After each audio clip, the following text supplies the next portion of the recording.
Some ways to think on paper. One, we've covered one. Solving problems. Take it out of your head and put it on paper. Another one is setting goals. Making these lists we've already started. Here's another good way to think on paper. It's a projects book.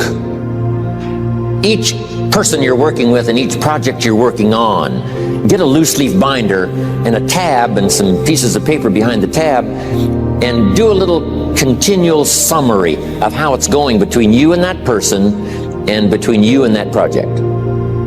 I call it a projects book. It is so useful to me. But what's going on between you and this person? When you last got together, what did you talk about? And you got a few notes there. Here's what we talked about the last time we got together. Now when you get together again, you can review that so you'll know better what to talk about. When the president gets ready to travel and he's going to meet some important people, guess what they bring him? All these briefing books. Right? The last time you were with Khrushchev, Kennedy is informed. Here's what he said and here's what you said. Kennedy said, oh, that's valuable. I need to remember that. If a person is important, it's worth a little running account. You might even have a projects book for your children. Here's what's happening between me and my child. We've talked about this, and we've talked about this, and we've talked about this. Next, a day timer. Keeping track of all of your appointments. You know, mine is all filled with, when to catch an airplane, and when to do a seminar, and when to sit down and have a conference, all the rest. Next is a game plan. If you've got a house, and the insurance is going to come due and some other things are going to come due, you just put it on a spreadsheet and make sure it's taken care of. Key phrase, take things out of your head and put them on paper.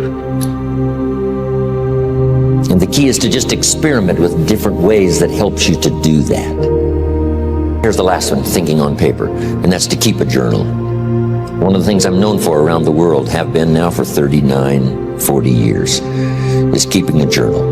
Now my journal is not it's not necessarily it's not like a diary. It might be part diary. I'm flying over Ireland and I write down a few little things that impress me. Today I met this person. Wow, what an extraordinary event. Today I conducted this seminar in Rome. 1,000 people stood up and sang for me. I've got a little bit of a diary in there. But here's what primarily your journal is for. Collecting good ideas. A journal is to collect good ideas on your health, good ideas for your business, good ideas for your future, good ideas for time management. Because I used to take notes on pieces of paper and torn off corners and backs of old envelopes and restaurant placemats. And I threw all this stuff in a drawer. It did not serve me well. I finally learned to get a bound copy, right? And just keep a journal, right? If I was here, I had my journal, I'd be taking notes, right? These 2 days in my journal. Now, if you're caught without your journal, you just take the notes when you get back home. You've put those notes in your journal, throw the paper away. Because we don't usually go through paper to review. But see, my journals now make up a significant part of my own library. My journal's all reserved privately for my children and my grandchildren. Can you imagine what I've collected over the years? It's unbelievable. There are 3 treasures to leave behind. I think you've already got those notes, right? Here they are. Number 1, your pictures. Don't leave the event unrecorded. It takes only a fraction of a second to say, here's who I was with. When I travel the world, right? We take all these pictures, and here's one of the gifts. People send me the pictures they took of me and them. It's part of the treasures I have on the farm.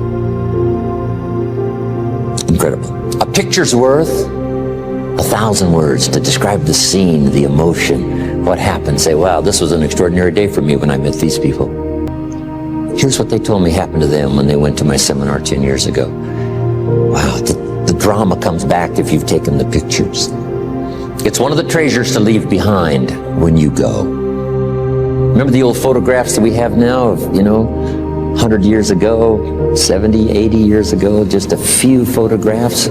What would it be like if you had thousands of photographs of the past, of your history, your mother, your father, right?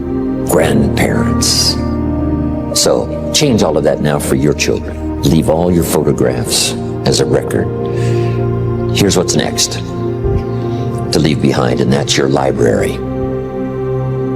The books that changed your life, the books that changed your health, the books that rescued you from oblivion, the books that you passed on to other people, they were so exciting for you, the books that made you financially independent, the books that developed your leadership, the books that gave you wisdom to ponder when things were tough, the books that got you through the winter, the books that helped you to plant in the spring and harvest in the fall. What a treasure to leave behind. If you do that, here's what's for sure. Your books will be more valuable than your furniture.